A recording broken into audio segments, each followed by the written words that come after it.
Horns up. Stand and deliver. Pay attention. News from across the NFL and the Minnesota Vikings in association with FightFans.com.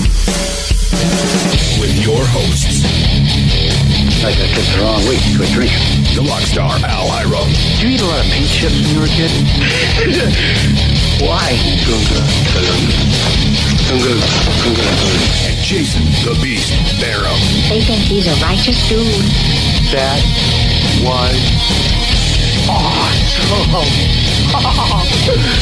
Oh boy, is this great!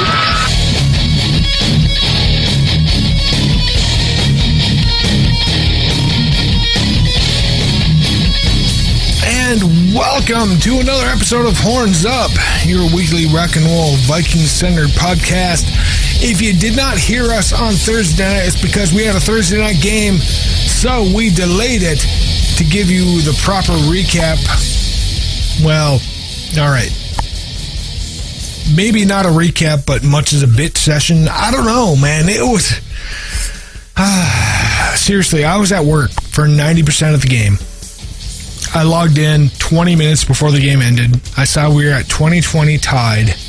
I saw Arizona kick a field goal, and I thought, hey, we got a chance. And that was way, way better than I expected. What about you, Mr. Beast?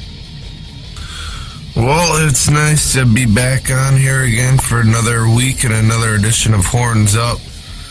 But like you were saying, everybody else, even myself, thought this game was at least going to be a 10-point loss compared to what we seen last week. But yeah, I'm a little sour right now, but yet I'm still feeling decent about it for a true Vikings fan. You can't let it get you down too much.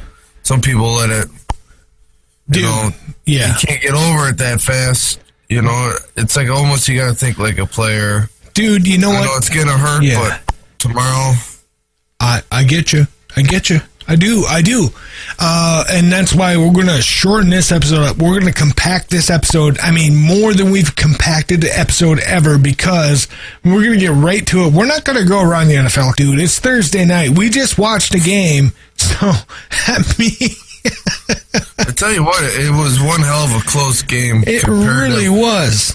The Vikings having 4 starters on the defensive side, not even active for this game. Five starters were not active. Well, 4 starters and 3 starters and 2 backups. I mean, it was Sendejo was gone, Harris was gone, Exum was gone, that's 4. Joseph was gone, and Blanton was gone. So that's 5 people gone. Exum's gone for the year. Yep. He's on IR. But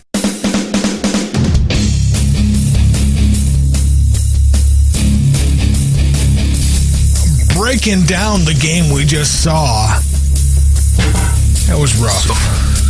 So I'm going to go over some quick stats on the game and kind of show how close this game was in comparison to both sides. Total yards. Go real quick. Minnesota 389, Arizona 393. First downs, Minnesota actually got the slight edge, 23-22. Time of possessions was in favor of the Cardinals by about 2 minutes. But the big key stat was the turnovers. We lost the turnover battle, and of course the game ended on a turnover, so that ended up being 3 turnovers for the game. That's what it came down to. That's pretty amazing that we had a chance to tie this game and send it into overtime. So that's what it came down to. We had the edge on time of possession, and we had the edge on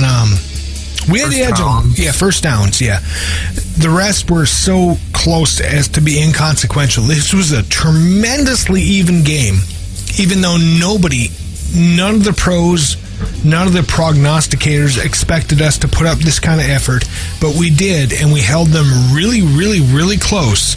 And hey, man, you know what? I can't help but be proud of this team.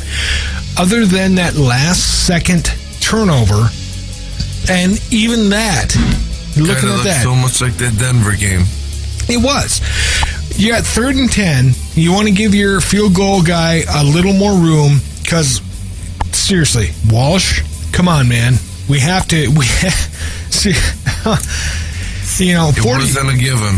49 yards is not a given with Walsh at this point. So sometimes you have to give some extra yards. So they tried, and it didn't work.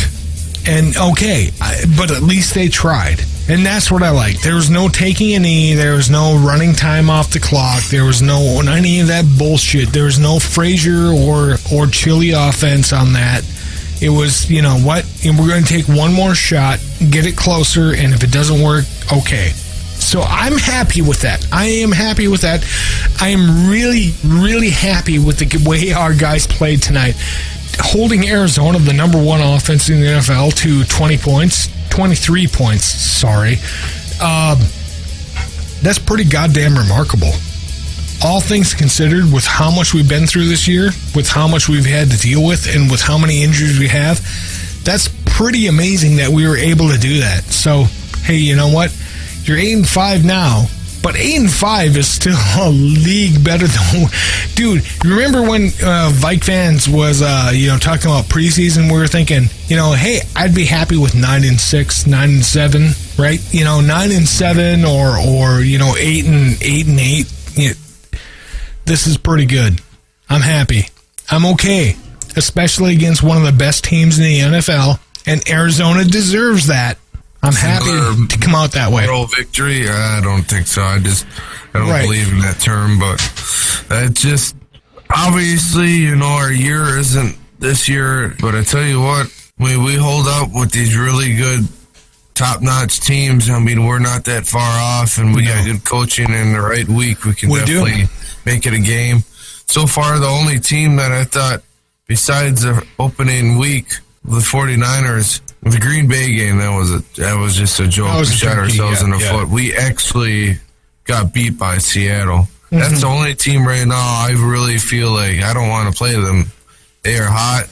The difference between the Arizona Cardinals and the Seattle Seahawks is Seattle last week was getting pressured by just sending four guys mainly. They were. Arizona was sending the house, sending a lot of blitzes. They knew that's what they were going to be seeing, as Arizona is pretty much the top blitzing team in the league right now.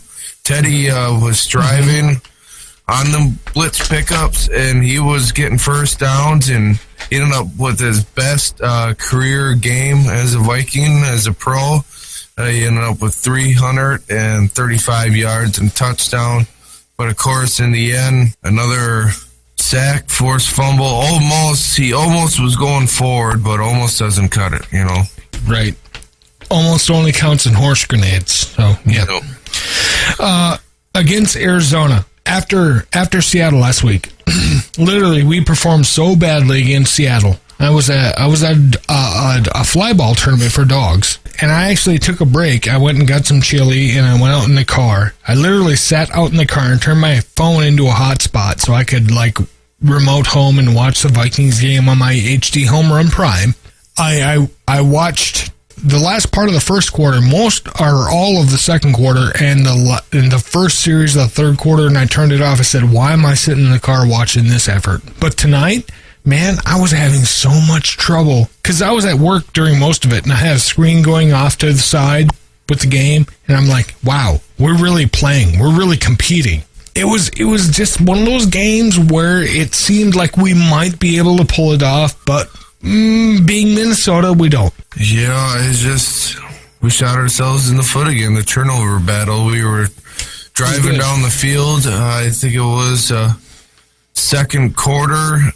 I mean, Peterson looked badass in the first quarter. He was running with aggression. He was running to punish the defense of Arizona, and he was making that one touchdown he made. He made a left juke, another left juke, and a right. I mean, for a man his size, and he's 30 years old, it's just amazing to still see him do that.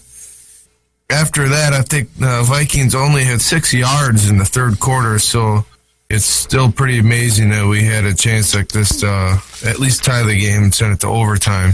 Dude, I expected us to lose by 14 points. I really did not expect this close of a game. Yeah, it's pretty interesting. I mean, they say Vikings haven't really won against a good quality team besides the Seattle blowout. Right. We barely lost Denver, barely lost Arizona.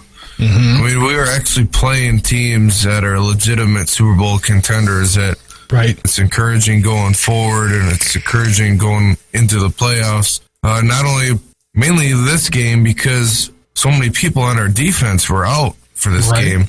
What do we have One left? piece that I want to talk about is Anthony Harris. A guy that I was really high on. Wanted to do wanted to have time to do an interview with him, but we just didn't get the time to do it. Right. Undrafted free agent out of Virginia. He's a little bit smaller guy. He's about 6 foot, 190.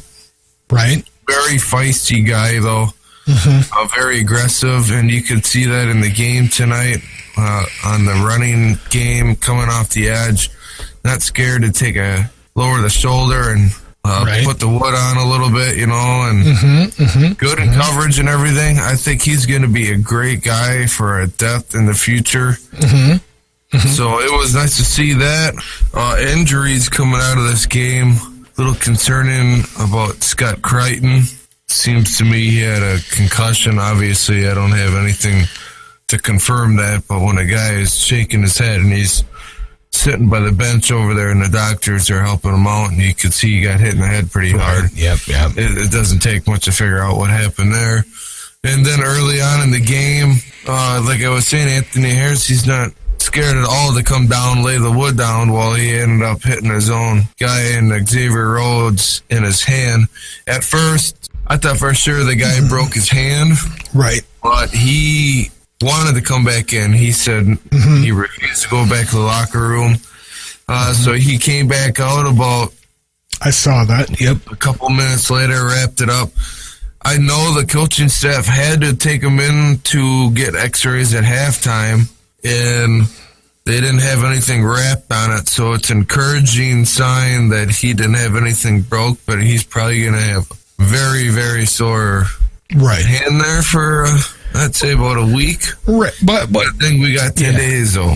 Right, we got 10 days, and when you're a cover corner like Rhodes, it's not about making the interception so much as it is just keeping it out of the receiver's hands. God, he had chances for a pick six. He did. Then he had, like, 3 plays later, another interception. Right. Where he didn't even try and make the catch. He just swiped the ball, so it's like, is his hand really messed up or what? It could be, but you know what? As long as the offense is making progress, defense wins. That's all defenses care. Defense isn't made to score points. Defense is made to stop offense. Turnovers. We need turnovers. Turnovers are great when they happen. If they're right there, you got to take advantage of it. You do, but if they're not, or if you're injured, you just got to make do.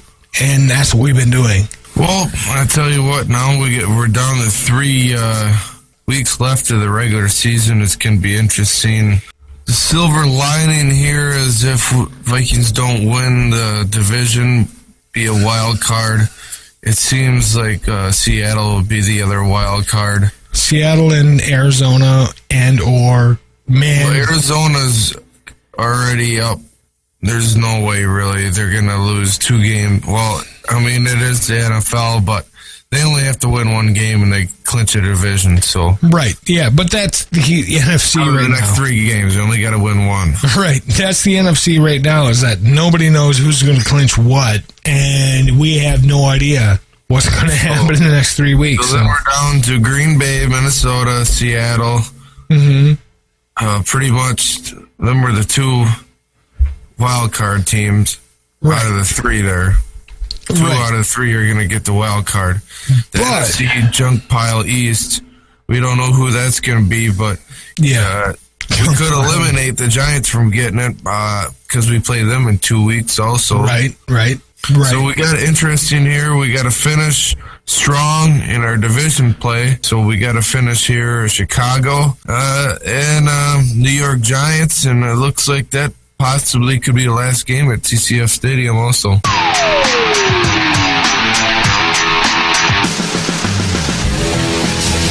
our breakdown for next week versus the Bears. The Bears. I love Chicago food. I really do. Portillo's and Giordano's. My God. Giordano's is, oh, dude, if you've never had pizza, seriously, if you want to make somebody a pizza addict, take them to Giordano's. If you want to make somebody a hot dog addict, take them to Portillo's. Chicago dogs, 99, and actually Chicago pizza. New York pizza, New York dogs do not have a candle on a Chicago dog or a Chicago pizza. Well, this is a big game. I mean, we got this huge game. If we lose that game and Green Bay wins against Dallas and they win, we are looking very slim, very, very slim at a chance to even play for the division title last week of the season. The fix is in. Let's just go out and say it right now. Well, I'll tell you what, the Packers don't have an easy schedule either. They might say, oh, Dallas this week, but, you know, they've been saying that about Detroit. They've been saying that about a couple other teams that have been playing really hard against Green Bay. And they haven't looked the same anyways. And then, like you said, we were already just talking about this game at Oakland. Oakland's pretty damn good right now. They're young, they're energetic, they're up-and-coming team. And then the week after that, they're at Arizona, who we just played. You know, the number 2 seed is out the window. That was our only hope. We would have been one game away from the number 1 seed here against Arizona. Well, no, that's out the window now. Now it's all focused on the division. No, and that's what I'm saying. That. I want to win the division. I want to win it at Green Bay. That's what I'm saying. Right now, we're going to be a game behind because the Plackers, they're going to win their game against Dallas. Dallas is going to be the sacrificial lamb. Then come week 15, that's what I was trying to say. We're going to play the Bears, and we're going to beat them, right? And the Packers are going to play the Raiders, and who knows where that will go. But the whole object of it is week 16, the Packers are going to play the Arizona Cardinals. The Cardinals, and they're probably going to lose. And then week 17 will be even Steven going into that final game of the season, and we'll play the Packers, and the Seahawks will play the Cardinals. I want to see the Seahawks. Who do the Seahawks play? The Cardinals. Seahawks, week 15, play Cleveland. Right. Well, you can chalk that one up as a victory. Right. And 16, they play the Rams. Looking at this week, who does week Seattle 16 play? Week 16, they play the Rams. Week 17, they play the Cardinals. Right. Seattle plays Baltimore this week, too. Right. But here's the thing. They are one game behind us in the Packers. Right. So if the Packers lose this week and the Seahawks win this week, it's a 3-way tie for the 5th seed wild card. Well, technically, you know. Here's what I'm saying is that the NFL, and this is my tinfoil hat moment, I'm seeing it as the NFC North will be won in week 17. The NFL I'm seeing it that way too. The NFL will structure it so that we are even going into week 17 and it'll be a mano-a-mano fight for us for the NFC North. Beyond that, the Cardinals and Seahawks will battle, but the Seahawks will come out victorious because they want another Seahawks and Packer reunion fight. So, in week 17, we're going to have to fight the Packers and the refs. In week 17, the Seahawks are going to have to fight... Well, no, the Cardinals will have to fight the Seahawks and the refs. And, you know, let chips fall where they may. NFC North, when it comes down to, is the Vikes have to win the division or they're done. I don't say that necessarily because it actually might be not a bad thing because it seems like we play a little better on the road. Right. As we're an underdog then. And not only that, Seattle's going to be one of the other wild card. That means we won't have to play Seattle until possibly going to the Super Bowl. Well, that's a lot to say, but we could that's take the hardest team that I don't want to play right now. I think that's the biggest mismatch for the Vikings in Seattle. And next week against the Bears, I think we're going to come out. Do it. I think we're going to come out because, dude, seriously, we just went within 3 points of the cream of the NFC crop, minus Carolina. 3 points of the AFC cream. Right. Exactly. We managed to fight them to the absolute end of the game, and barring one errant throw, we were in that game. And I tell you, on this note, this end the show off, I was really happy to see the fiery side out of Teddy tonight. It was the first time I really seen that out of him all year. Amen. I think maybe this is what this team might need to drive them. Mm-hmm. It is. I like people not picking us because that's what we need. Well, I think people picking on us is actually what served to light a fire under us. Until we learn to deal with success, you got to learn to deal with failure, right? Nope. And we have been picked on. And once we started getting, lambasted as, hey, you know what? These guys are legit, and then we failed. And now people are picking on us, and we're like, hey, you know what? Fuck you guys. And I think that's the Viking attitude we need. We need the attitude that nobody's going to consider us a threat until we're actually landing on your shores and raiding your villages. That's Viking attitude in a nutshell. Big key is just get our guys healthy, continue to grow, continue to get that continuity on that offensive line that we've seen this week. We've seen great communication, a lot better than we have seen in weeks past, especially from last week's game, against Seattle. That's what we got to do. We got to continue to grow like that if we are going to be even a contender.